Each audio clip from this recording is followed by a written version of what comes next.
Last week we considered the mysterious chemistries of sensory perception, and now we must try to examine the nature of the self that thinks.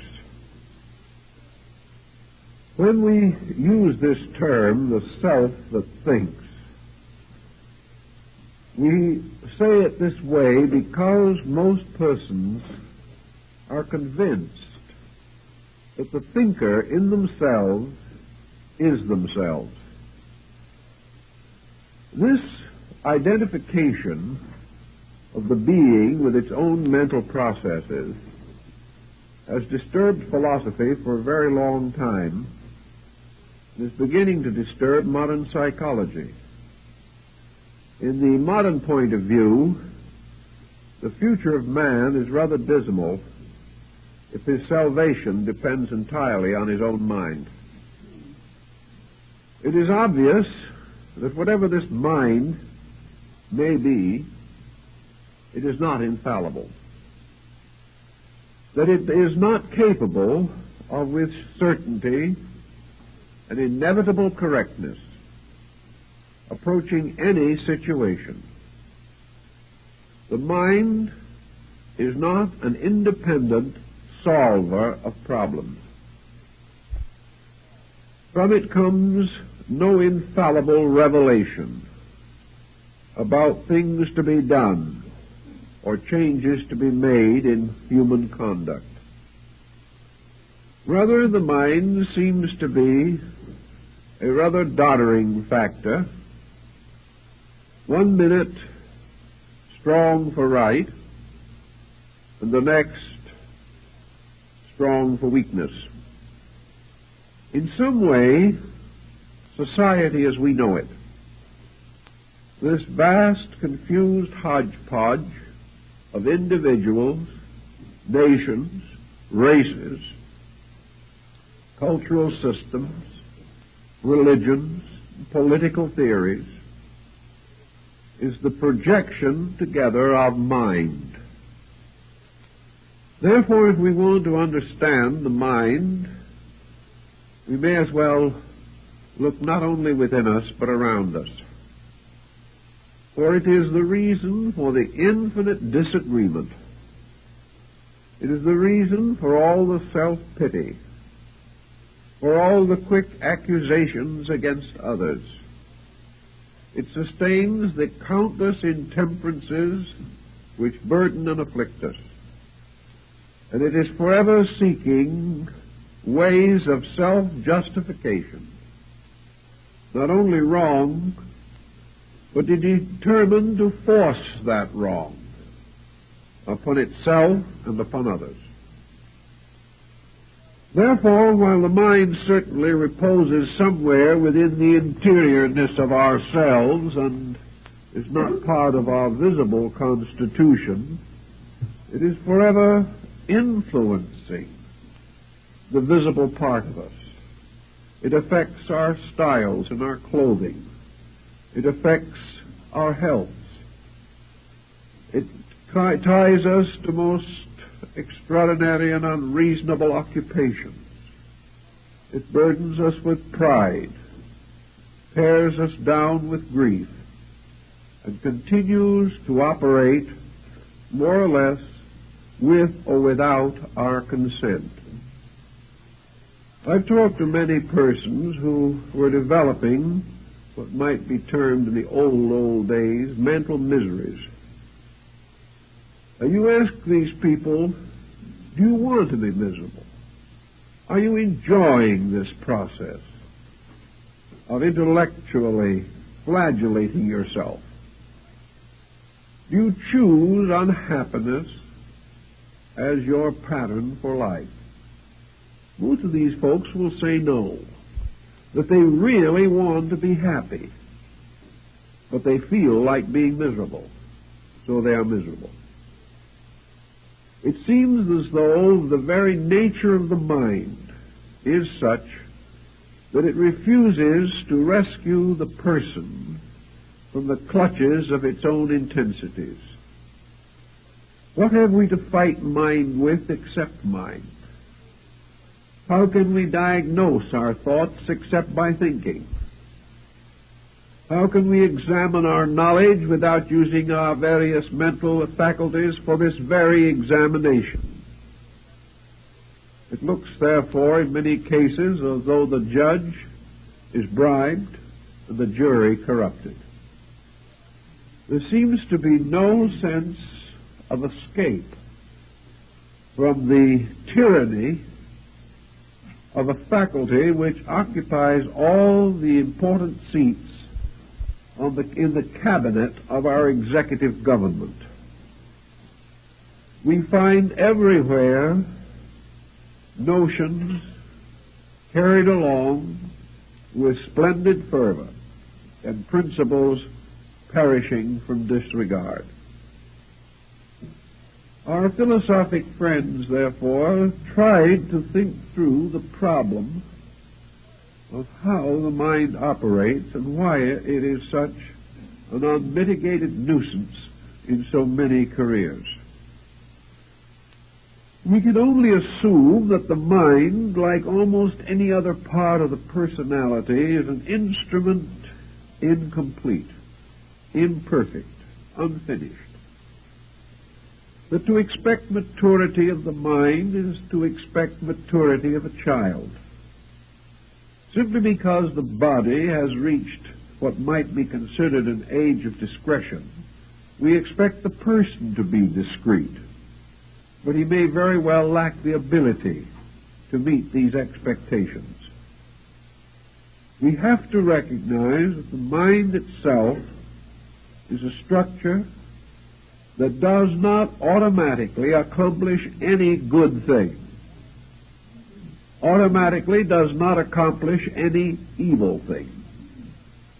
The mind is an instrument, a tool, like a workman's hammer, or his plane, or his saw, or his chisel. It depends upon the workman and how he uses these instruments, whether his work is well done or not well done. The skill is not in the instrument, but in the master who uses it. And in man, the power of the mind is not merely in the faculties themselves, but in some restraint over and above those faculties, some means of bringing this mental instrument into harmony and order. Last week we were discussing the mental coordinator, and I had a letter a few days ago asking me who he was. Now, I probably was a little lax in not giving a clearer definition of the usage in that particular case, but we have discussed it so much in recent years, I overlooked this need. But the mental coordinator is simply this sixth instrument of the machine of the senses.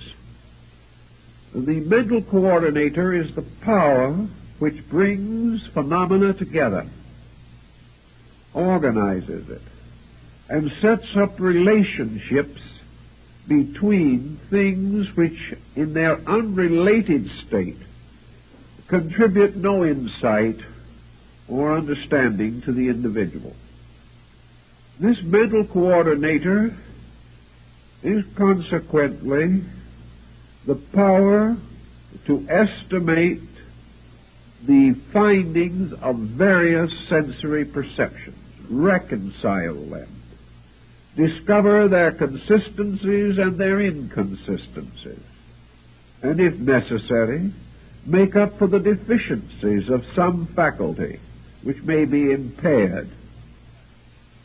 In various ways, this coordinator, therefore, merely summarizes the immediate reflexes of man's perceptions to the stimuli of environment.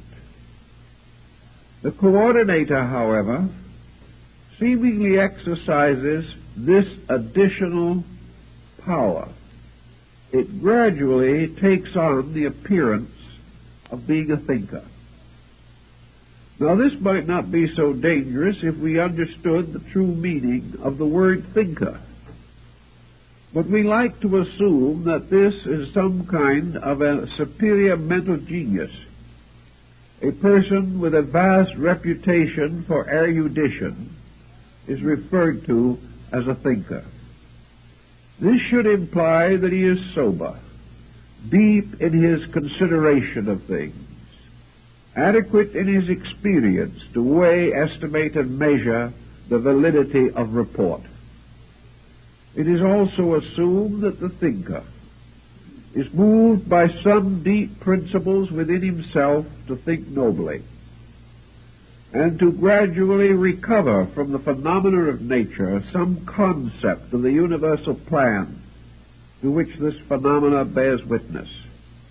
The thinker, therefore, is a person who can answer the question, what does the universe mean to me? At least even reach out toward the opposing concept. What do I mean to the universe? Actually, however, we are not quite sure in practice just what this thinking process accomplishes. For example, what do we think? What is the process by which we stimulate ideas in the mind? Experiments have indicated that this coordinator, this thinker within ourselves, largely thinks in terms of words.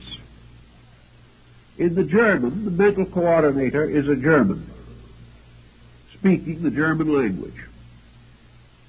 Perhaps High German or Low German, or one of the dialects, according to the district from which it comes. This same mental coordinator may be Spanish, if the body is Spanish. It will think in the Spanish language. And one of the tests that comes to one who is studying a foreign language is when, after considerable effort and time, and perhaps a great deal of patience, the student of language suddenly discovers that he is able to think in the terms of the new language he is seeking to understand. The moment he can think in that language, he possesses it. The moment he can think in it, he can bring the various necessary words of conversation into the forepart of his consciousness at will. But until he thinks in the language, he hesitates, he falters, and he has none of that assurance or insight into the psychological values that accompany the different languages of the world. So when we think of God, what do we really think about? Do we have any clear insight as to the nature of divine being? Or are we thinking G-O-D? When we think in terms of a tree, and we ask ourselves what is a tree, almost certainly this coordinator produces a series of words, synonyms or neo-synonyms, numerous or scant according to our own possession of vocabulary. When we ask a person, what color is this tree? He says green. Now, this is simply because green is available to him. He knows no more about the tree than he did before. So what we call thinking very largely is a transmission of certain common observations by means of a common language. We have no assurance at all that the thinking process instinctively seeks any real solution to anything. It merely substitutes one group of words for another. And when we are confronted with problems, we meet them with words. We meet them with words that are not solutional of anything in themselves. We go for help to someone else. He gives us good advice. This advice is given in words. It is accepted into our own mental coordinator as words. It remains there as words. And perhaps at some future time we cheerfully give these words on as priceless advice to somebody else. But in the interval, we have not done anything much with them ourselves. They are simply words. Whether these words be written or spoken, they would imply that the word concept, the language concept, actually is rooted in the mental life of the individual. Therefore, that in this mental life, he belongs to the same kind of world that he belongs to physically. How then shall we attempt to understand how the mind has gained its peculiar authority in the direction of our living? Remember, the mind is in the position to accept, compare all kinds of phenomenal material.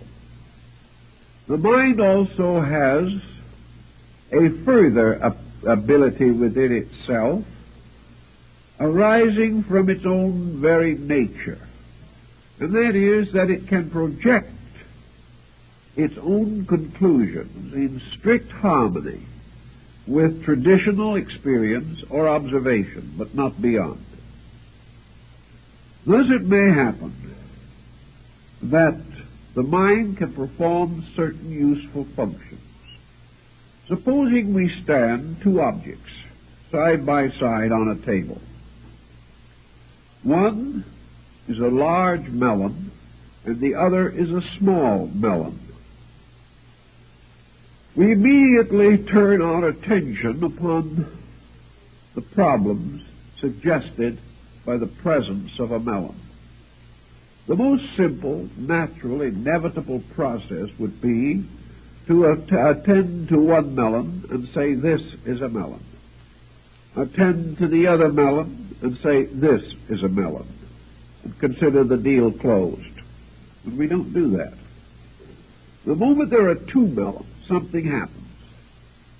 Instinctively, without realizing it or without knowing why we do it, we come to certain conclusions about our two melons.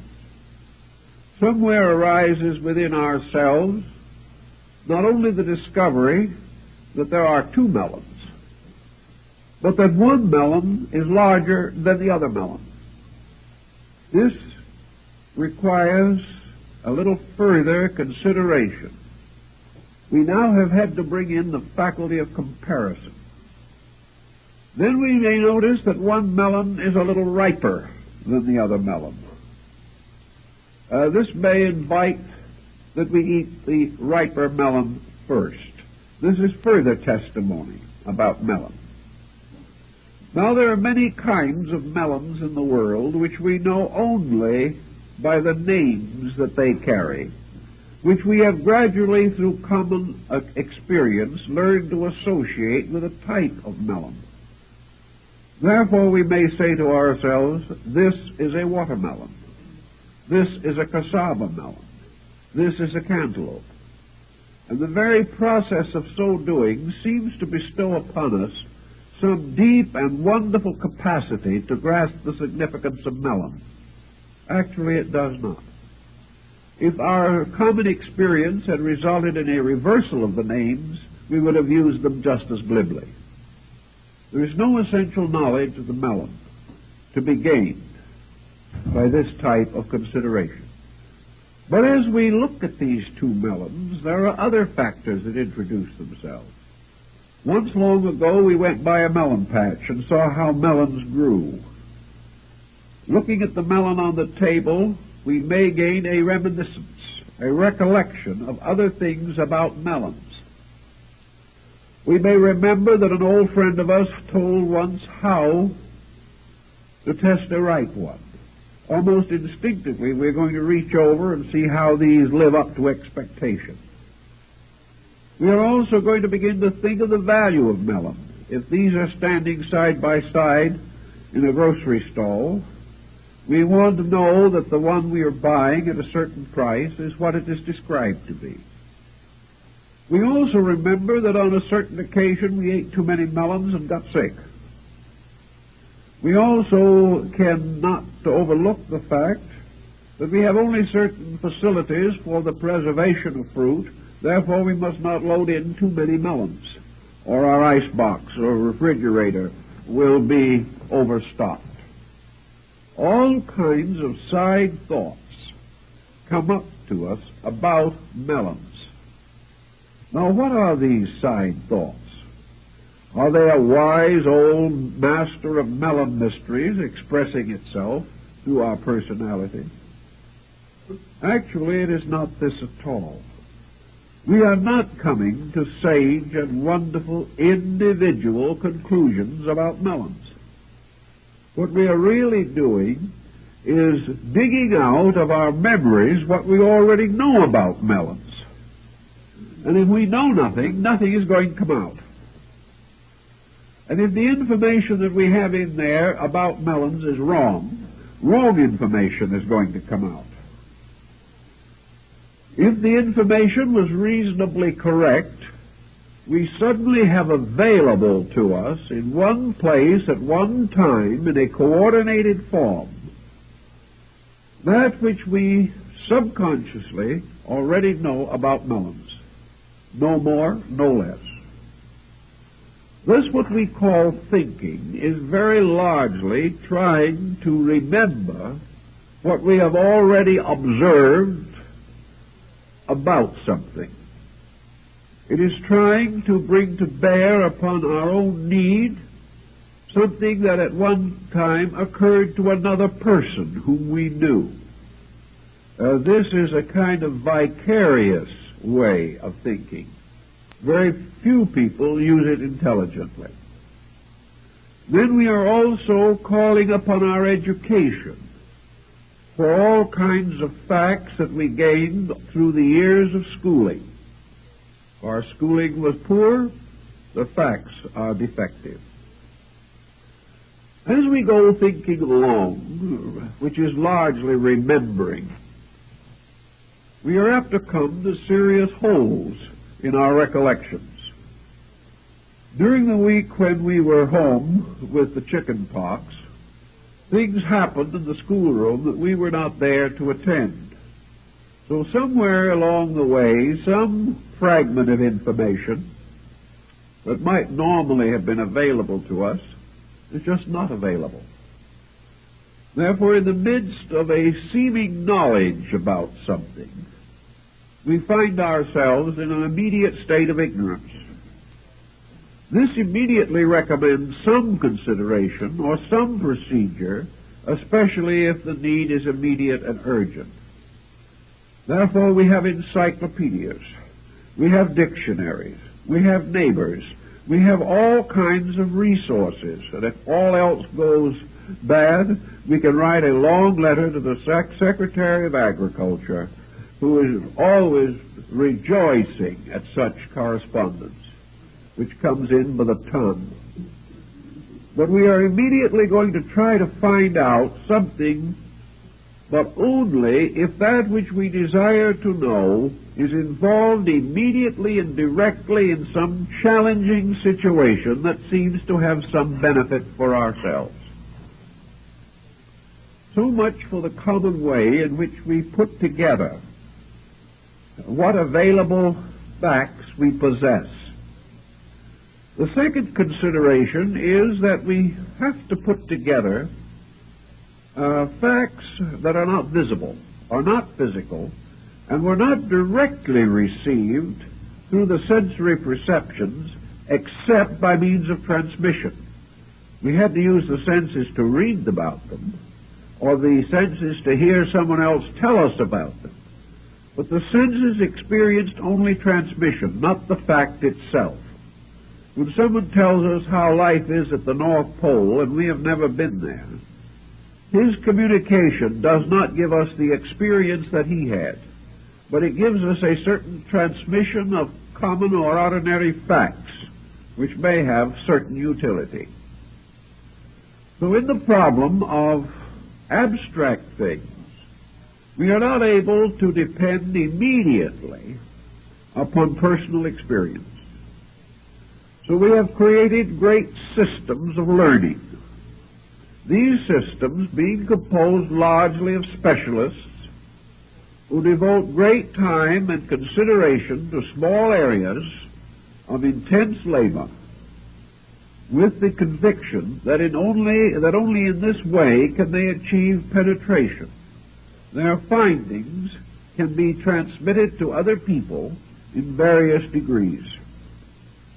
But in these specialized areas, there have also arisen certain sensitivities. One of the common sensitivities of man is his prodigious overestimation of authority. I know many, many cases in which the individual is, against his own realization, swept away by the old traditional patterns within himself, which has never been able to quite solve or modernize or escape from. Thus, a person will spend hours telling why the entire theory of authority is worthless, but he will stand humbled and abashed in the presence of the first famous person he meets. Whether the famous person knows anything or not isn't even important. He is famous. So we still all go out looking for autographs, cut buttons off of people's coats, read with tremendous avidity the scandals of popular heroes, and are deeply impressed by the mere fact that things seem famous or important. Out of fame and importance, therefore, we have developed a sensitivity. And this sensitivity causes us to become peculiarly responsive to what we term authority. Now, responsiveness in this case is merely the activity of a point of attention. If we are not convinced that the person whom we are intending to investigate is important, we have little interest in it. If we do not think his ideas are good, we do not want to bother with them. But if for one reason or another we regard him as exceptional, then we focus attention upon him, becoming more aware of him, more aware of whatever communication that he may make. And the communications of the famous are therefore etched more deeply into our subconscious memory than the communications of those for whom we have little particular respect or interest. Even the communications of those we hate are more deeply traced than those about whom we are indifferent. It follows from this that gradually we have turned over a very large part of the so-called thinking process to formularize solutions to problems. We allow our educators to determine what we need to know. We allow them to tell us when they think we are educated. They do this by conferring upon us a mortarboard and a diploma. We then are convinced, not by anything we know, but by what they have told us, that we are ready to go out and seek fame and fortune. We have been given such instruction as our way of life seem to feel should be impressed upon the subconscious substances of memory. Thus we have our education behind us. And we have it there forever, as long as we live, to be drawn upon for various attitudes, for various beliefs. If our education was highly specialized, there are some areas in which perhaps we are particularly skilled. But this is compensated for by the fact there are other areas in which we know practically nothing. Today, what we know is largely determined by what our race, our world, our culture believes to be knowable or believes to be worth knowing. If general opinion is that a subject cannot be known, we spend little time or attention with it. If we do not believe that it is worth knowing, we are also inclined to give it scant consideration. In this way, a small group, leaders, powerful personalities in various areas become the shepherds of our destinies. They determine what we shall think and how we shall think, not by an immediate despotism of their wills, but by the type of nutrition they feed the mind during the formative years. All the time also that this information is being fed into us in various ways, we are also subject to another series of pressures which might be termed the response of the senses to the observed phenomena of life. We hear from educators, particularly those who have some of the old-fashioned Scottish metaphysical point of view, that the honorable man is going to succeed. But our eyes, ears, noses, and throats seem to reveal to us that the dishonest man succeeds quite admirably, and if anything, simply exploits the honest man more audaciously. So what we observe does not always agree with what we are taught. We are assured that our religion is a source of great spiritual consolation, so we receive a certain amount of it. We are not sure, however, in practice or in the testimonies of the senses that religious people are living what they claim to believe. And just as the small boy is torn between parental advice and parental example, which may not be even consistent, man growing up finds the mental coordinator torn between the dogmatic instruction that is poured into it and the much more sprightly experiences with which it is daily confronted. This results in what might be termed divided allegiance. This divided allegiance nearly always ends in some kind of a mental dilemma, which we may call confusion. Things do not seem to work out as we expected them to, perhaps because we tried to work them out on one level while our expectations were on a different level. We are not at all happy when we estimate the quality of our achievements in the terms of the compensations with which they are rewarded. Everywhere there is confusion. And in this confusion, man is torn, usually, between theory and practice, between the old ways as he hears about them and the new ways as he sees them every day. Actually, from such a confusion, he may come to an embitterment. He may be disillusioned. He may reach that peculiar state in which he no longer believes anything, becomes a total doubting Thomas, a skeptic, or even a cynic. Out of confusion of this kind undoubtedly rises our agnostic and our atheist.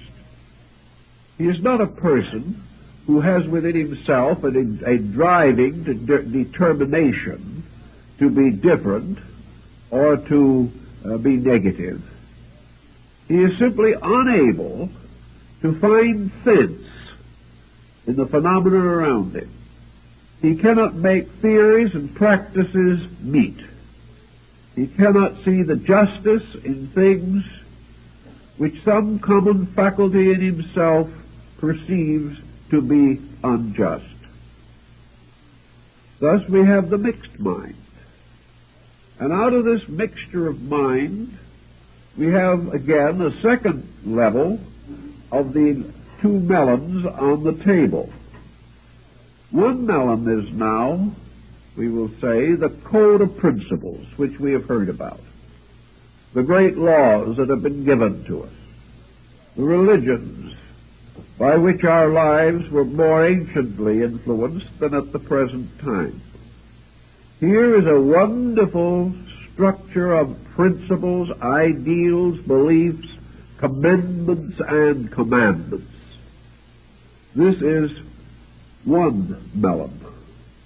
The other melon is the life we know, the people we meet on the street, the boys and girls we went to school with, the young hot rod driver, the spoiled child, the hysterical mother, the alcoholic father, and the forever challenging circumstances of discontent and discord in personal relationships.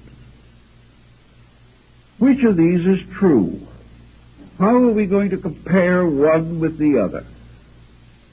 So we ultimately reach a state in which the mind itself has to choose between the acceptance of things traditionally true and the recognizing of things which are true by experience. Under such conditions, the mind, by its own very nature, having no qualitative instrument within itself, usually chooses that which is most obvious. The mind accepts experience first, for what happens to us is more real than what can happen to anyone else. What we have seen and heard is more important than what someone else tells us. Therefore, first-hand information has priority. This is one of the reasons why civilizations decline when the conducts of their people decline, and that no matter how great a minority of creative people there may be, civilization cannot survive the disintegration of the moral values of average persons. For these average persons are the perpetual examples, indoctrinating each other and often infecting each other with their common negations and delinquencies. Therefore, we now have the mind as merely something that takes hold upon obvious things, puts them through a kind of an IBM machine, sorts them out. This mind can be extremely accurate, sometimes distressingly so, but it never has any insight about anything. It comes out with the answer that is based upon all the information that has previously been fed into the machine. And sometimes, as the result of feeding in a conglomerate of information, the answer that comes out appears miraculous. It seems as though this machine was really thinking, but it is still only making use of the elaborate system that has been set up within its own mechanism, by which the mechanism records not only separate factors, but combines them according to powerful systems that we might almost consider to be mechanical logic. But in it all, there isn't a thinker anywhere in the lot. And the same is true in this mental process of arriving at decision. What we finally decide, we say, this is my conclusion. This is often passed down from the bench with great solemnity. The lawyer is assumed to have taken into consideration all factors. The judge is assumed to have the skill to determine all values and to interpret the law accurately. If you ask a judge about this, he will smile probably, and he will point out that to the degree that he is a good judge, he is an IBM machine. The moment the judge says to himself, that poor old man down there, I'm so sorry for him, I just can hardly stand it, justice is apt to go out the window. It is, in law, a detriment to some, but a defense to many, that justice is blindfolded. Because it is not possible in any other way for something that is based entirely upon the concept of fact can function. It has to be that way. So the mental coordinator is out looking for facts. And it has very little understanding of something that might be bigger than facts. And this thing that could be bigger than fact is truth. For truth is more than putting all these elements into a machine.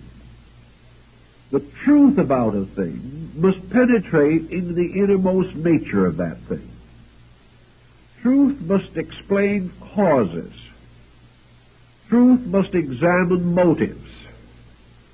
Truth must approach each person as a person and not as an equation. Truth must try to discover the hidden moral forces operating behind facts. And if we are able to discover truth, we are in the presence of something much greater than fact. But the means of the discovery of truth are very strange, curious, and abstract. Now, truth is one of the most comforting, delightful words that we have. We use it just as though it meant something. We confuse it constantly with fact, and we also confuse fact with truth. When we say to a friend of ours, the truth of this matter is, we are really saying, this is the way I think it is. No more. Perhaps one or two further investigations have been made. But most persons do not arrive at truth by research, but by the pressure of opinion. Truth to the individual is what he wants to believe. This is because he has ingeniously escaped from fact. Now, facts are important, but truths have to be built upon facts. You do not eliminate the fact to find the truth. You press through the fact to discover the more part of itself, that which is greater. And without the fact, the truth will be hard to discover. So in this mental process of coordination, truth becomes a kind of overtone. Truth is something that seems to emerge from certain other sources within ourselves, sources beside those which we most commonly use.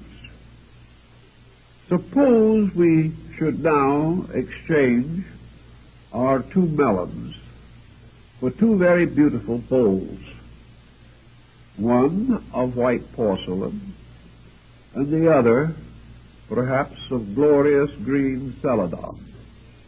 These are exquisite bowls. They're standing side by side on the table. Both are works of art. So you say to a man, which is the more beautiful of the two? You say, that one. Why? Is it really better? No. You will say to another man, which do you like the best? And he will point out the other one.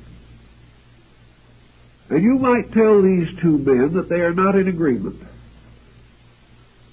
The man who likes the white bowl will say that the man who likes the celadon is just simply inexperienced, childish, hasn't any real taste at all.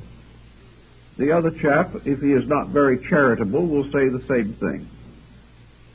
Each will be convinced that his own taste is impeccable, and the other person's highly nondescript.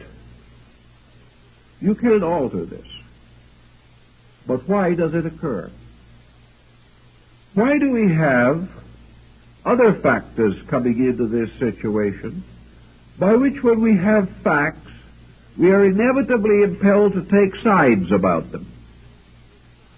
We cannot leave facts alone. No one has ever been able to.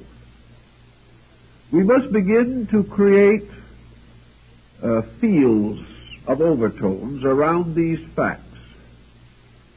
And one of the areas in which we create these overtones is that we place ourselves in some relationship to the fact.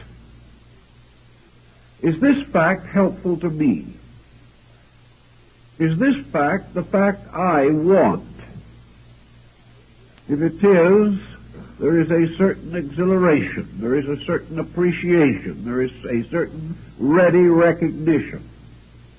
But if this fact comes up with an answer that is totally contrary to my own wishes and desires, I will probably have an engineer in to go over the machine. The machine must be wrong. The individual himself couldn't be wrong. And even if the machine is proved to be in good running order, the individual who does not like the fact that he learns will find one way or another to separate himself from the acceptance of it.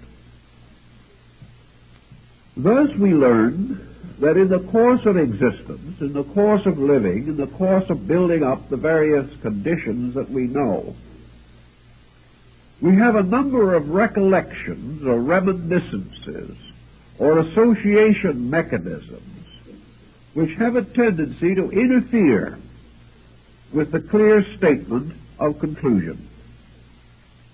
We find that with every decision that we make, every situation that arises, that we remember things that were pleasant and unpleasant, fortunate or unfortunate. And these things add their evidence in the weighing of the so-called objective fact. To the simple processes of this IBM procedure, therefore, we add certain experiences at large, experiences that float around and will arise under many conditions and in very strange patterns, experiences which cause us to reject or cause us to question or cause us to exploit the so-called facts, not just to recognize them and go on with them. If man was an unconditioned creature, he could live by unconditioned facts and would be the most dull instrument the nation ever produced, because there is something very dead and sterile about facts. It is difficult to get up and work into a state of enthusiasm on the fact that rains fall or that the tides ebb and flow. These things perhaps can be made into something of significance by the poet, but in the daily experience of living, facts by themselves are not meaningful. Facts are only challenges by which we must come to some extended opinion or conclusion within ourselves. Facts mean what they mean to us. And because we do not have any clear center by which meaning is assured, we go on our grand old way of endless speculation, endless opinion, and continuous conflict with others about the validity of ideas. There is no answer to this in the world as we know it today. There are points in this procedure that have interest to us in our daily living, in the problems that we must all encounter. I think the most important basic lesson is that the study of the mind reveals to us that we simply cannot afford to be pig-headed. We cannot afford to assume that we are always right. We cannot afford to assume that our own thoughts are always important. And we have no right to assume that we really like the things we say we like, or really do not like the things we say we do not like. All of these conclusions arise from a set of factors that are not dependable. We can only assume that at any given moment our thinking is the substance of our attainment. If we have attained much, perhaps our thinking is worth more. If we have attained little, our thinking is worth little. This would be a wonderful way to relieve the world of one of the heaviest plagues with which it is afflicted, egotists. The egotist is the person who has overwhelmingly abdicated in favor of the infallibility of his own mind. He is convinced that this mind is always right because it is his, and that other people's minds are no better than they should be, but his is far better than it could ever hope to be. The egotist is not always a terrible monster, although occasionally we do produce monstrosities in this area. The average egotist is simply a comparatively ignorant person who doesn't know it, who in one way or another has built defenses against realities, has tried desperately to achieve some form of status, who is desperately desirous of being heard, of being appreciated, of being respected, of being admired, without very many basic qualifications. Thus he must advance himself. He must be his own press agent. He must try to impress other people. And he usually finally impresses them with his own ignorance. But perhaps they do not wait to tell him, and he goes happily on his way. But egotism in every department of life is dangerous to clear thinking and to the solution of any of the essential problems of living. There is one wonderful thing we can all do, and that is relax and suspect that there are things that we should know that we do not know, and that we are not going to pass final judgment on anything or anyone until we know more than we know now. This is tremendously helpful in arbitrating what might otherwise be violent head-on collisions. And the worst part of it is there are so many martyrs to these collisions who have died because they thought they were right and they were never right in the first place. We find this true in many different theories of life. We find it true in politics. We find it true in the arts and sciences, where tremendous patterns of opinion have gradually taken over, and individuals are convinced, each in his own case, that his group, his side, his faction is completely right. The other person is completely wrong.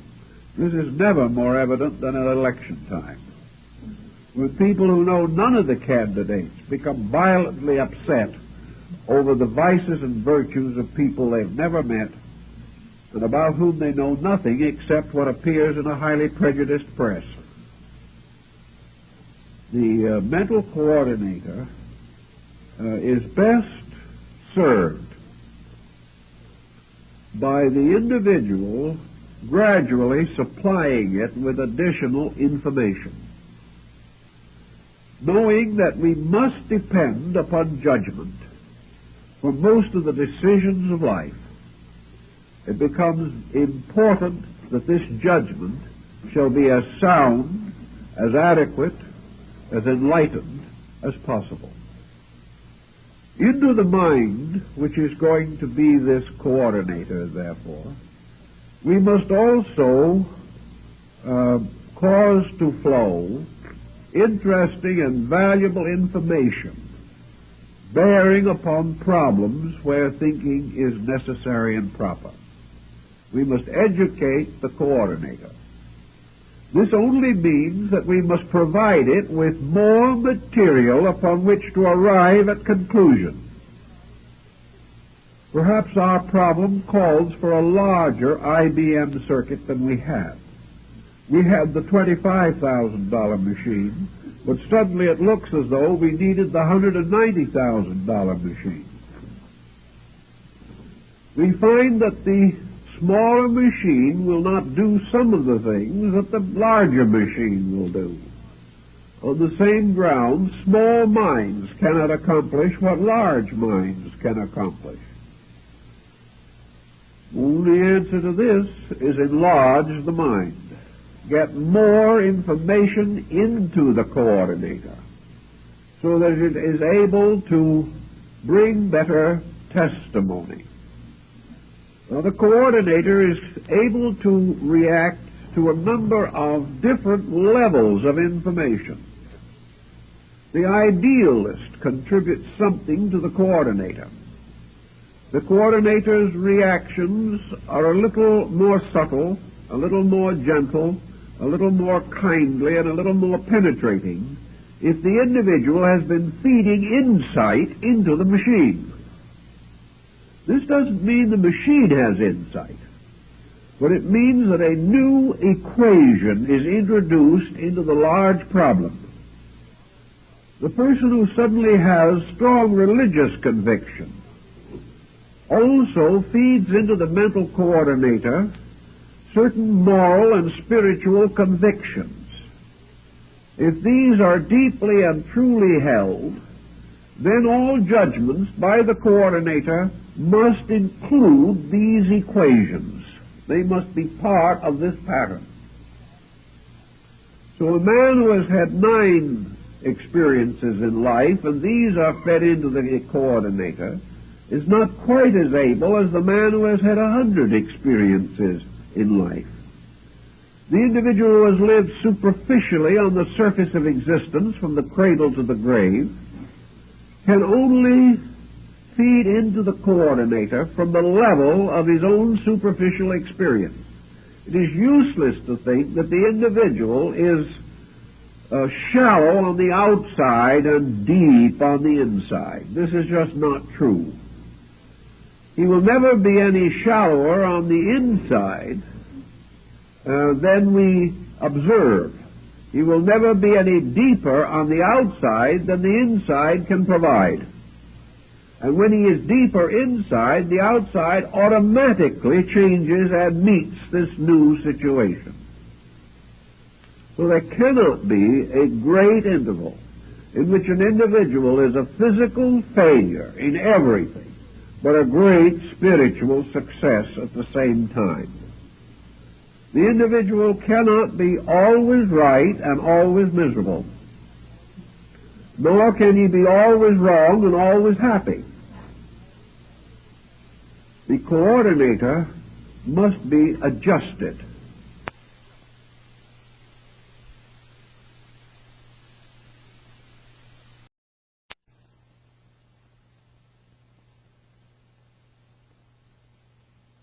It is then necessary to use the mind primarily to reveal its own shortcomings to itself. by this revelation of shortcoming which the mind grudgingly brings in. It never does so enthusiastically. It does, however, gain a new insight into itself. Simple example. A man walking across a bridge that looks a little rickety gets out in the middle, thinks it over, and says, "I think I can make it." So he continues his way across, the bridge collapses, and he drops into a muddy stream underneath. As he gets out of the water, he rather sadly reflects to himself, "I guess I was wrong." Now, in this simple circumstance, the mind has rebuked itself. Nothing new has been added. The individual thought the bridge was strong enough. By experience, he found out that the bridge was not strong enough. Therefore, he knew his thought was wrong. In this tangled procedure of existence, we make such useful discoveries every few minutes. And in the course of time, we come gradually to more and more negative conclusions about the mind. The more we trust our weight upon it, the more we discover ourselves in trouble. Now, why should this be if the mind is factual? The reason why it is true is that while the mind itself is factual according to its own knowledge, the person using the mind is living in an outer universe, a material existence, most of the facts of which are not available to the mind. We do not as yet have the answers to hardly any of the basic physical questions of existence. We have some kind of explanation, but almost every year science overthrows one of its own conclusions. Science is a kind of mental process, using the same coordinating instrument. And science is supposedly able to teach itself because it is theoretically willing to admit its own mistakes. It remains close to its facts, and when these are proven wrong, it drops them. Man, however, in the same position, when proven wrong, clings to his error and dies with it. The coordinator is therefore able to discover its own inadequacy. It tries to apply the common knowledge and finds this inadequate. It tries to apply personal experience, but finds that an experience is never actually identically repeated. Therefore, there is always something in the new situation that the old experience did not quite take care of. Then we have to race on to some kind of judgment about it. And in this problem of adapting old experience to new problems, the possibility of error again intrudes. We cannot, with absolute certainty, say that the mind of man is capable of making him happy here and now in this world. If it is not able to do this, then man must either accept misery or must find some way to remedy the situation within his own mind. Nearly all of the ancients agreed that ignorance was the common cause of all disaster. And ignorance is simply a mental coordinating machine with no cards being fed in. And as a result of that, the wheels are going around desperately and nothing comes out. The reason nothing comes out is that nothing went in. There's another type of thing also in which if enough cards are fed in that are themselves inaccurate or incorrect, that which comes out will compound the felony. So ignorance is always the individual not knowing anything or not knowing the right thing, or desperately conceiving that he knows something that is not true. Any such informations as this, or misinformations, fed in, will certainly come out with a wrong answer. Man's mind, therefore, of itself, is continually revealing its own inadequacy. This inadequacy is viewed by consequences.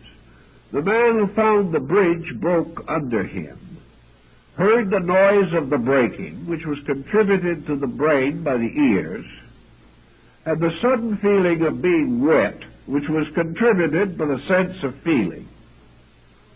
He also had his mouth full of water, which contributed to the sense of taste. He saw himself falling, so that his eyes and sight were affected, and in all probability he also had the smell of stale water from the mill pool underneath. All of this evidence was taken back by the sensory perceptions to the coordinator. The coordinator sifted all this through its mechanism and came out with the inevitable conclusion that the bridge wasn't strong enough. You could hardly get away from it. But as it had previously solemnly pronounced that the bridge was strong enough, the coordinator itself is in a dilemma, and the individual dependent upon it can only conclude that the quality of the conclusion reached by the mental coordinator in man is dependent upon the quality of the information which it receives, and not too much can be expected of it at any given time or under any given group of circumstances. Buddha went to work on this problem in connection with his idea of the aggregates, the various experiences which, pouring into man, provide the units from which judgment is compounded. Actually, all experience has to come in not only through the sensory perceptions, but through certain other channels of acceptances. If we were sure that every time an individual saw or heard something on the outside of his nature, that the true, perfect, inevitable, and accurate record of these occurrences would pass immediately to the coordinator, we could have more comfort and consolation. But this is not the case. In the process of passing into consciousness, all experience is subject to the vitiating process of interpretation. The individual does not honestly accept experience. In most cases, he has to interpret it. And by the time he has gotten through distorting this experience to meet his own preconceptions, that which goes into the coordinator is already morally and ethically and rationally dishonest. Buddha tells us, therefore, that one of the first things we have to do in trying to help this mental process to function is to stop cheating on it. Stop forcing it to be what it should not be. Stop trying to fool it. And also, stop feeding it attitudes and opinions and notions that are not valid. Because if you feed in things which are not true, conclusions that are not true must come out. And when they come out, they will be much more impressive than when they went in, but they will be no truer. To achieve this correction of basic ignorance, there are certain disciplines which antiquity set up, not for the redemption of a God in man. The ancient didn't believe that you had to educate a God in the human soul. What you had to educate was the inside of man himself. For it was not from any god that his trouble sprang, but from himself. Buddha then took the attitude that we must decide in ourselves values. What are we going to ask of this coordinator? What are we going to demand of it? Are we going to demand that every man be a Socrates? Are we going to insist that every one of our children will be a genius? Are we going to stand by and overeducate young people who need to know how to work much more immediately than they need to know Latin verbs? What are we going to do with these factors in our own natures? Buddha recommended very strongly that the human machine, this coordinator, is able to take over a common, reasonable task and perform it in a reasonably efficient manner if we will just stop overloading it and expecting it to perform miracles.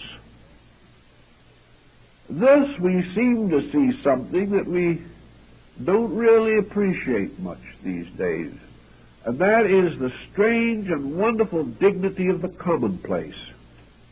All of the opinions of our world are made by minorities, and the great majority of mankind goes on unheeded. And yet there may well be more genius in the commonplace than there is in the exceptional. For ages we have recognized the strange integrity of the folk. How wonderful honesties rest in simple people. How the world's securities have for centuries been maintained by what we commonly call the middle class of people. The people who were sound within themselves, who had principles, who lived within their means, who made no pretenses to virtues they did not possess. They lived simply, and they lived naturally, and they expressed themselves in the simple words they understood, and they were truly the salt of the earth. Every civilization that has ever collapsed has collapsed because of the corruption of its middle class. And this middle class, therefore, may be likened to a moderate-sized machine, a coordinator that is probably all man really needs. Certainly a coordinator which ages of evolution have made available to him. If he doesn't crowd it, if he doesn't pack it, if he doesn't try to run it too fast, if he doesn't attempt to cheat on it, this coordinator will serve reasonably well. It must, however, be given proper care, proper guidance. The machine must be kept in good order, and most of all, it must be operated by a trained operator. If you don't have that tossed into the situation, your repair bills are going to greatly exceed your original investment. So we have the operator that has to run this machine. Now, in this particular case, the operator himself seems to be almost part of the machine. But the operator is a level of intelligence originating from the machine, but strangely separated from it by a certain overall experience which the machine itself cannot completely convey. So the operator is the testimony of the machine, plus insight, plus understanding, plus intuition, plus imagination, from which most of the others came, plus the power to sense in some way that the information provided by the machine is not intended to be thrown away afterwards. This marvelous machine is not intended merely to amaze us. It is intended to provide us with information that we intend to use. And it is only when we begin to bring all these factors together that the information begins to operate as it should. So Buddha, taking this problem of the mental coordinator, began by pointing out that we have to get the rust out of it, perhaps replace a few badly worn or damaged parts, make sure that it is adequately greased, make sure that it is adjusted properly, and having done these things which are necessary to every machine, then proceed to use it wisely. To achieve this, of the bringing of the machine into order, man must estimate, weigh, and measure the ignorance factor, not only in himself, but in the whole world in which he lives. You must realize that the information that comes out of the machine immediately takes on moral overtones. We use this information in some way. If we use this information correctly, it gains for us further information. If we use it incorrectly, it causes for us misery, which also is recorded in the machine itself. So the machine is changing every minute, recording something different every minute. But this changing, shifting, balancing, coordinating is so confusing that the average person has no way of determining the real procedures, and he has to wait until certain mysterious symptoms, symbols, intensities or pressures seem to float into his objective consciousness, whereby he is impelled to conduct or action of some kind. The mental coordinator being what it is, the person must simplify all reactions. He must realize that this machine can be used to build with or to destroy with, that it can contribute to his honesty or make him a careful, skillful, and meticulous thief. It can bring out evidence that will make him love man and God or hate both.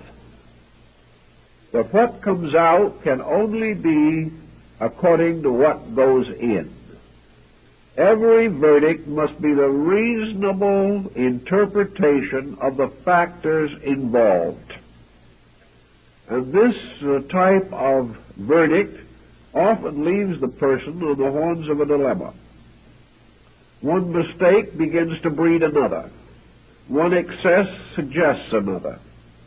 And the coordinator goes right along, providing us with all the information which is natural to it about these things, and with no moral compunctions whatsoever, because it doesn't have any. But the occurrences themselves that follow these applications of specialized knowledge have moral consequences in terms of life. So the coordinator, with its sensory perceptions, is suspended in a mysterious way between two conditions of being. The lower condition is the material universe, which is a completely lawful sphere in which the laws themselves are for the most part concealed. The confusion of phenomena obscures the natural directions of nearly everything in the physical world. The laws are there, but we cannot see them. We cannot immediately grasp them. Beyond and above the coordinator is an inflexible and inevitable fact in law itself. The coordinator, therefore, has no actual say in the kind of a world in which it is going to live. It can only say what will happen to the person living in the world as it is, and reacting variously to the stimulation of the calculator or the coordinator. The only answer that the coordinator finally comes to of itself is that through long and patient observation and reflection, it becomes evident that all knowledge, all facts, all conclusions arrive in the end at helpfulness or destructiveness. That all things either bring with them security or cause insecurity. Wherever a security, a well-being, an obvious progress is achieved, the conclusion is called good. Wherever it is obvious that the results are tragic, unfortunate, and miserable, then we assume that the consequences of that process are bad. So everything that the coordinator does leads to something, leads to an application which in turn has implication. Thus, Buddha tells us that the individual must use the coordinator itself to slowly organize his material relationships with existence. Now he must then call upon the different levels of the coordinator. The highest level of it is the abstract level. And here the facts are usually known only by tradition. But into this higher level are certain abstract convictions, beliefs, or ideas that seem to have great validity. These must be called upon. Also, there is a middle level in the coordinator, in which it is obvious that growth or change moves things upward or downward, towards the better or toward the worse. And there is the lower level of the coordinator, which simply concerns itself with creature comforts, which concerns itself with immediacies, in which the immediate takes precedent over the real, and the instant dominates eternity. These different levels, each has experience according to itself. The individual has to work through these levels through the patient guidance of the machine by which he thinks. Having realized that he can do things for this machine and to it, that in his rage he can break it, or that because he is a good operator it will last longer in his keeping, whereas if he is a careless operator, defects appear much sooner in the mechanisms. He has much to do with maintaining the efficiency of the instrument. And for him, in his daily living, efficiency means the increase of the factual and the truthful content, and the gradual building into the coordinator of things which, when they come out, will be pleasant, happy, constructive, and useful.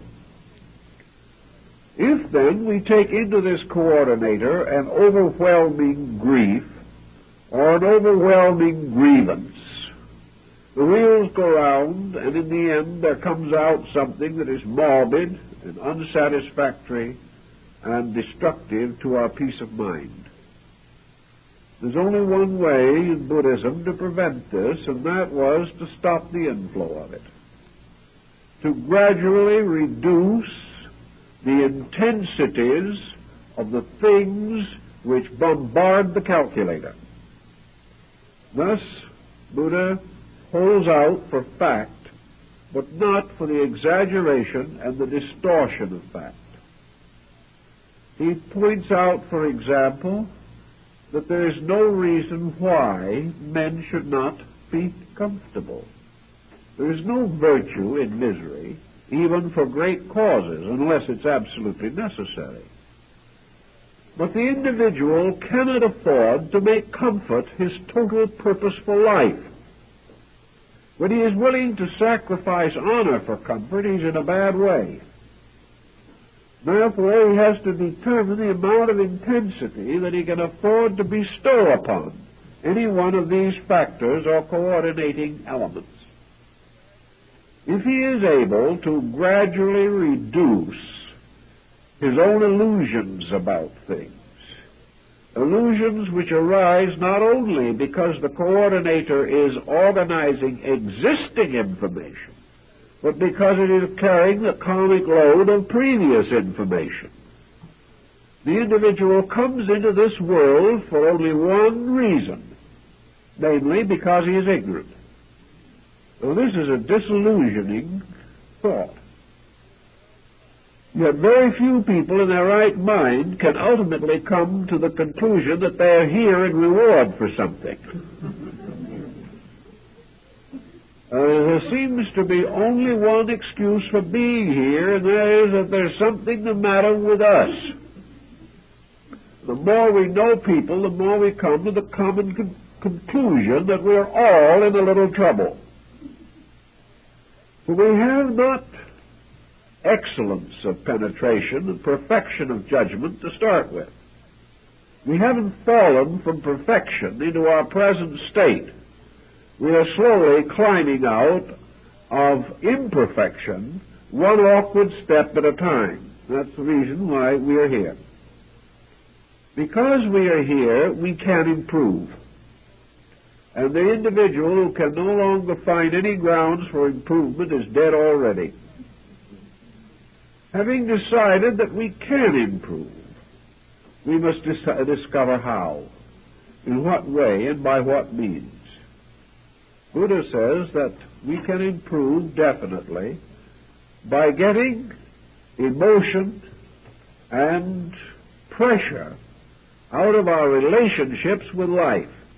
As long as every relationship between the coordinator and the outer life is pressured by the inordinate intensities of the sense perceptions, we will never get a faithful judgment or an honest report on anything. The only way we can really feed the coordinator useful knowledge is by making a program out of finding this knowledge, doing something with it, and providing it in an attractive, usable form to the coordinating factor.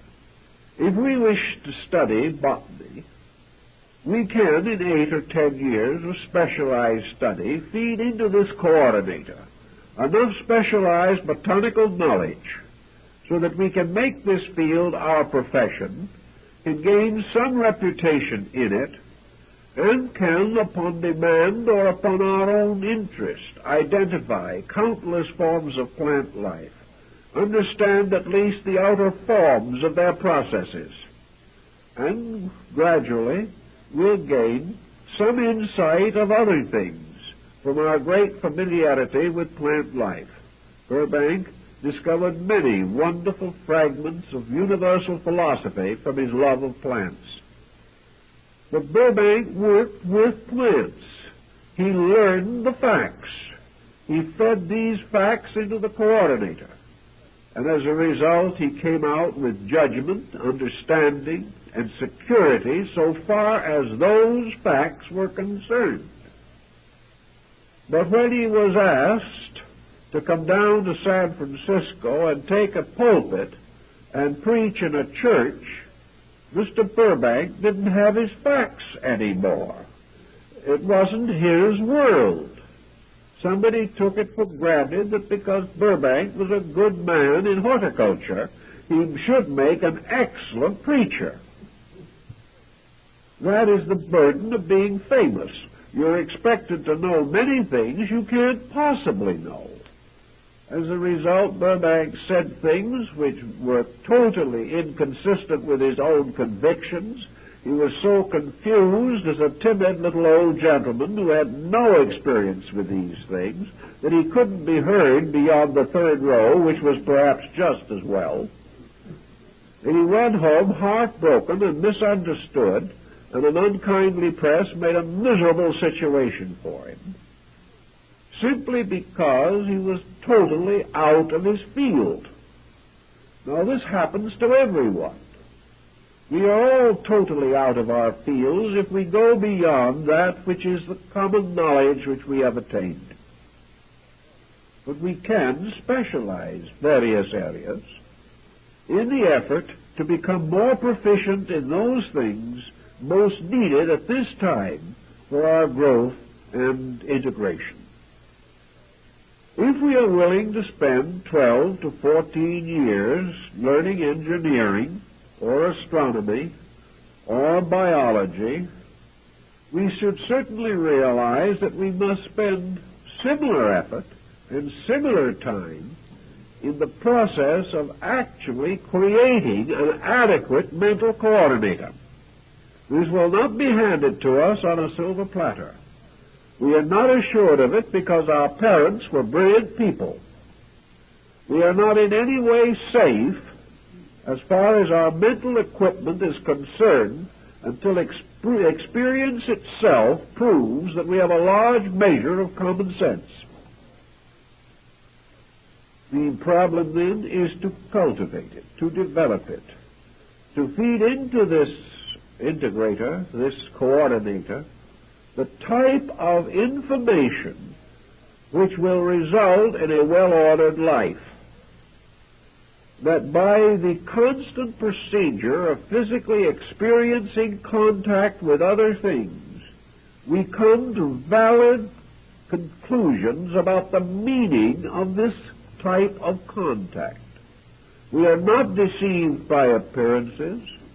We are not victimized by the intensities of our own emotions. We do not blame other people because we are in trouble because of our own ignorance. We realize that between ourselves and the things we want to be and the coordination that we want to have are the three deadly enemies of integration: ignorance, superstition, and fear.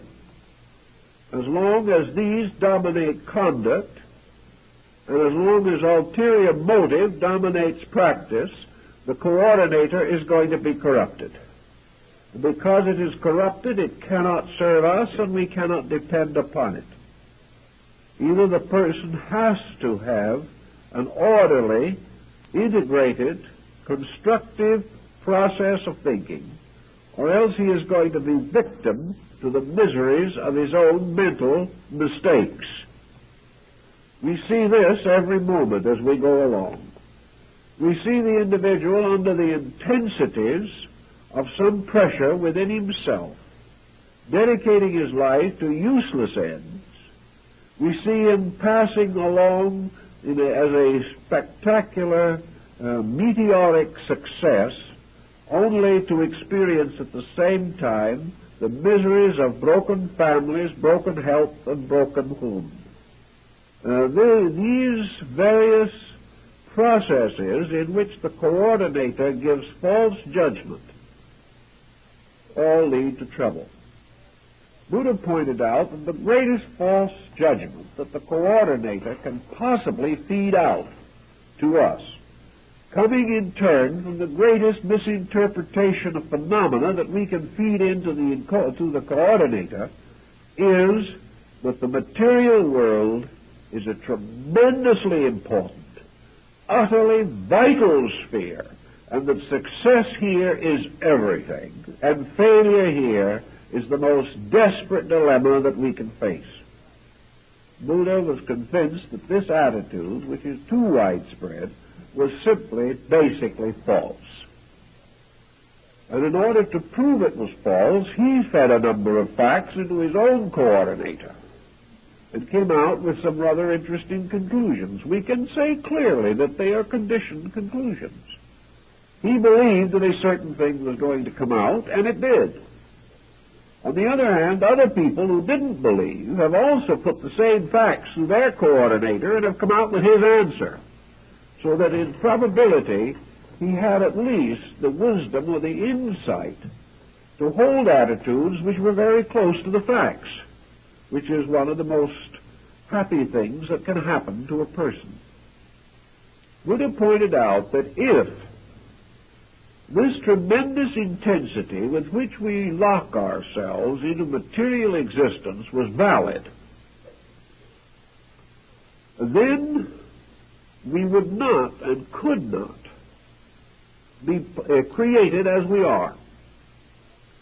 We could not be brought into this world with the hazards of this world and forced to pass through the various experiences of this world, and finally, having gained in some measure or some degree the respect of the world, or at least its fear, in the midst of our successes, in the midst of our achievements, we are cut down. Actually, as Buddha pointed out, the whole pageantry of this world is summed up in a simple statement. Man is born, man suffers, and man dies. You can add some garnish here and there. You can wrap it in tinfoil. You can tie ribbons around it, but these are the facts. And they are the facts that most people desperately, relentlessly reject. They reject them by ignoring them. They reject them by living in complete nonconformity with them.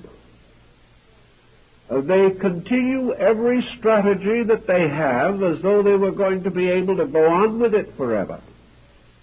And as I've mentioned once before, I know a case where a man foreclosed his mortgage on his deathbed. He could get a few more dollars that way. And strange as it may seem, this man had no heirs.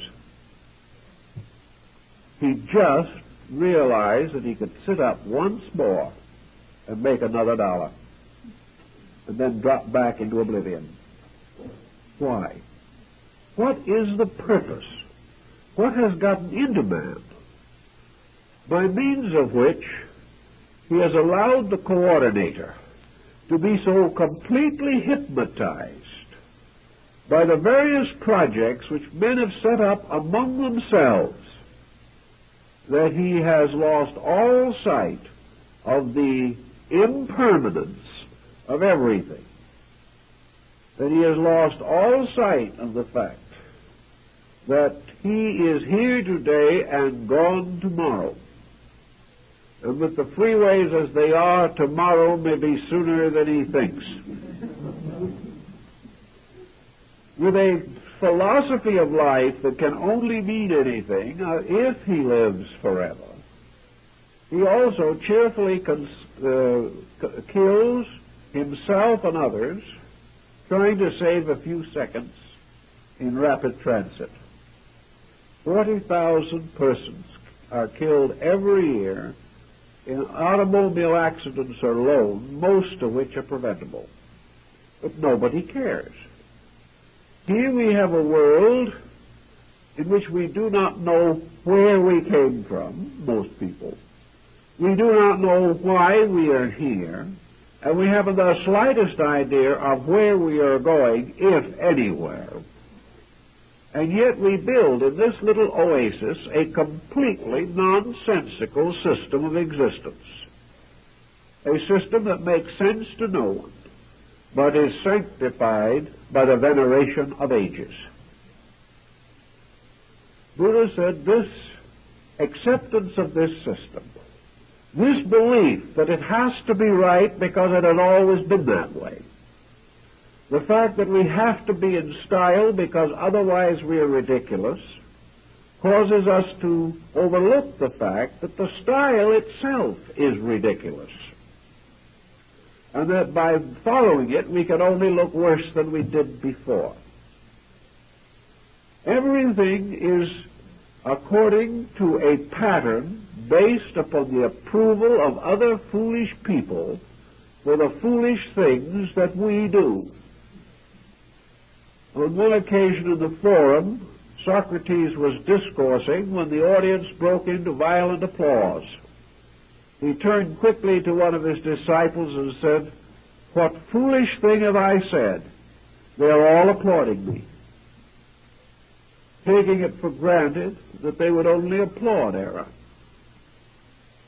Actually, we have to face a very interesting fact, that we can make the mistakes that everyone makes. We can share in the foolishness of whole generations. But the payment we must face alone. Whatever we do wrong, no matter how many other people slap us on the back and say how wonderful we are, if we have broken a law, we must pay the penalty of that law alone. In those hours, all the backslappers can do us no good. And if we have neglected facts and truths and are stricken down with some helpless or hopeless ailment, the fact that other people applauded what we previously did is of no importance whatsoever. We have to keep the rules if we want to escape from the solitary suffering that follows all broken law. Buddha then suggested we get these things down to size, where we can see them, where we can work with them, where we can do something about them in the daily existence of our own needs, and the daily experience of our own problems. The mental coordinator should be fed the simplest possible arrangement of factors. Nothing should be fed into it that we do not want to have come out of it. And no matter whether we will or not, anything and everything will be fed into it that is sustained by the intensity of our own emotional or mental energy. Whether we are conscious or not, every hate and every love will be fed into that machine. Whether we know it or not, everything we think is wonderful will be fed in as something wonderful. Everything we think is terrible will be fed in as something terrible. And because the wonderful and the terrible arises not from fact but from opinion, we are not sure to what degree these various elements deserve the pressure which has been bestowed upon them, and this pressure which in turn must later powerfully influence future conduct. So keep the pressures low. Meet all things in life as quietly as possible, because this coordinator also speeds up when we demand things from it. And when we demand hasty conclusions from the coordinator, the processes are not accurate. Keep the pressures quiet. Lower the need for mental solution by keeping out of the problems that cause the need for mental solution. Now, some will say this sounds like a very dull life, that the individual is really having a wonderful time because he is rolling around in an ocean of his own intensities. But he's not. He's seasick and always has been in this kind of transportation. What he really means is that there is no demand upon him. He can do as he pleases. He doesn't have to use his willpower, and he is not contemplating what will happen 5 years later as a result. Take it as it is. Let the future take care of itself, but the future is catching up to him every minute. The coordinator is best equipped and best solved when we keep the pressures low. Now, it doesn't mean that we can't have interesting things. Psychology is discovering today, for instance, that pressure is not at all a synonym of real depth of feeling. Very often the deepest and most wonderful experiences of our lives are very quiet, very simple experiences. We get much more excited over trivia than we do over real issues. We can be angry with 100 trivial occurrences and resent 1,000,000 different small, nagging incidents. But when the average person of reasonable maturity is confronted with a really great problem, one of the great moments of life, he is usually quiet.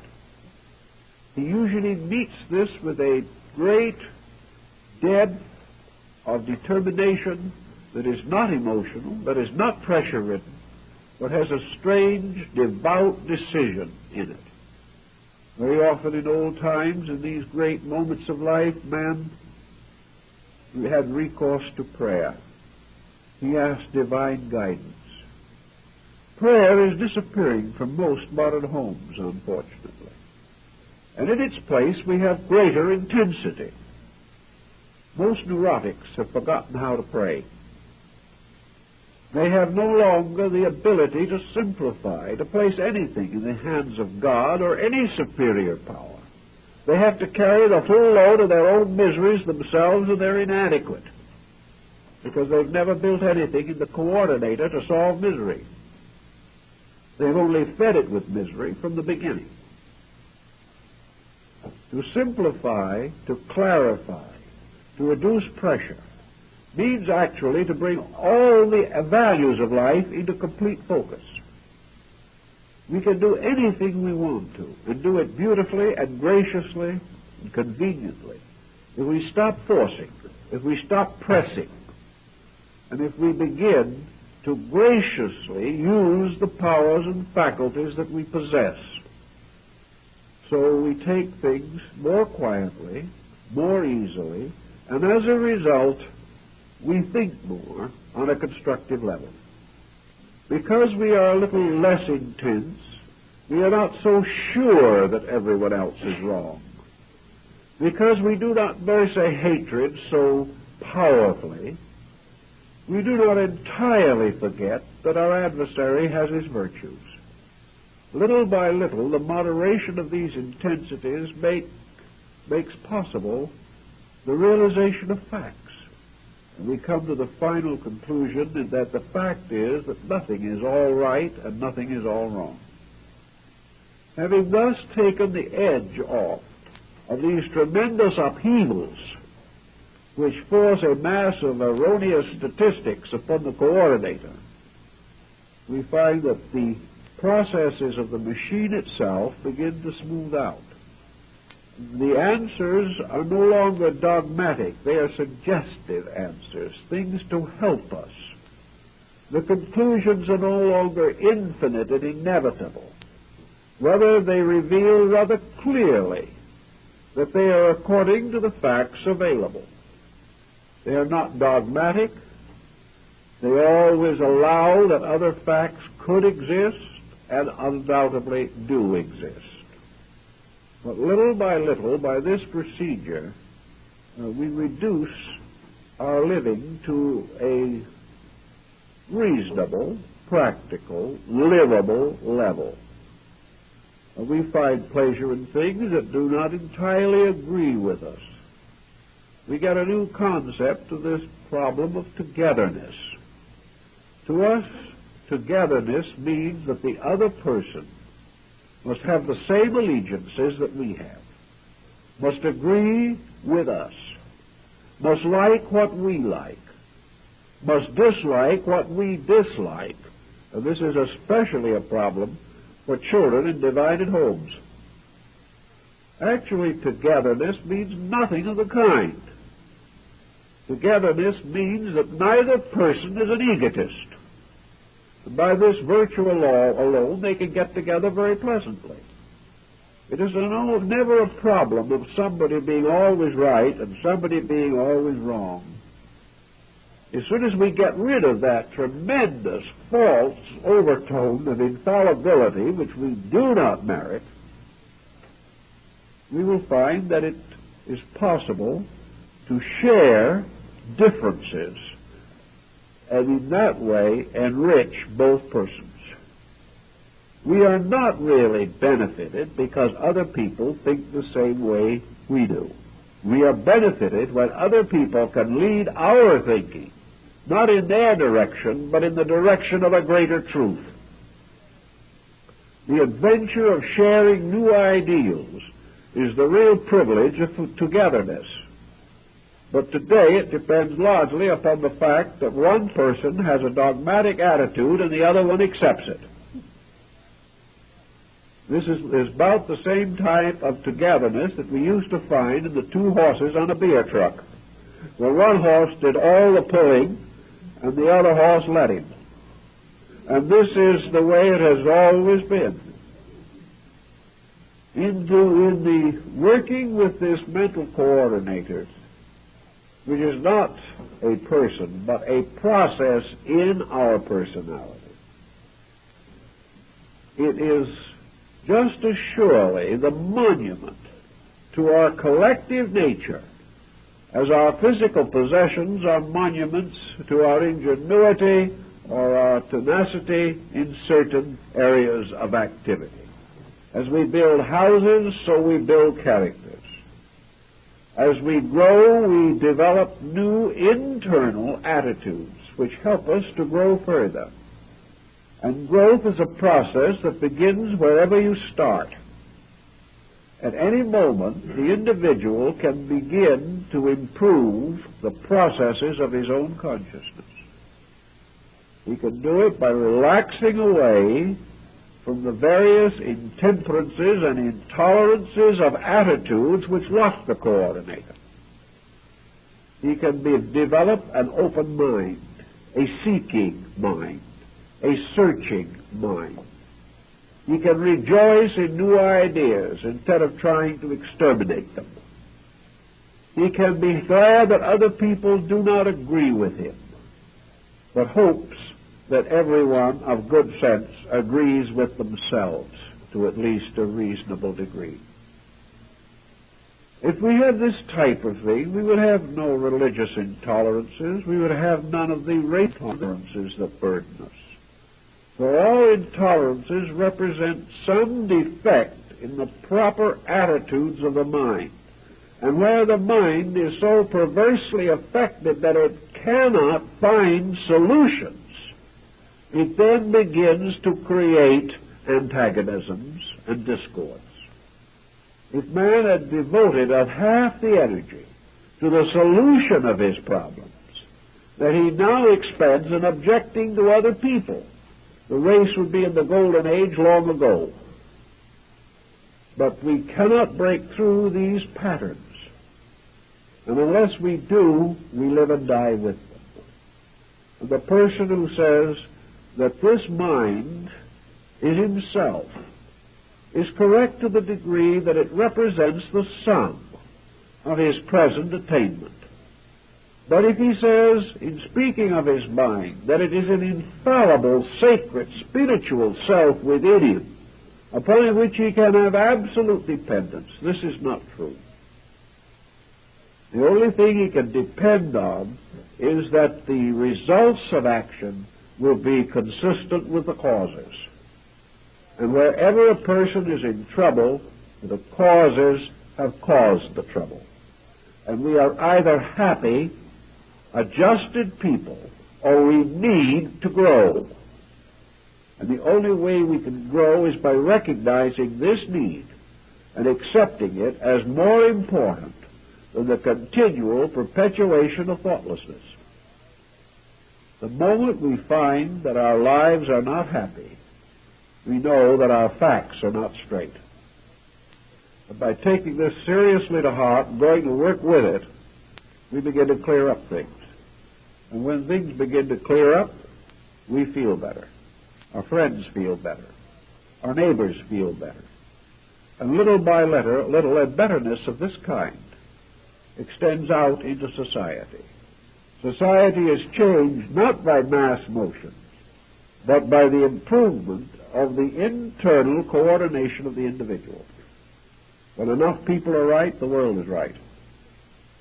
And when we are right, essentially right, we are in agreement.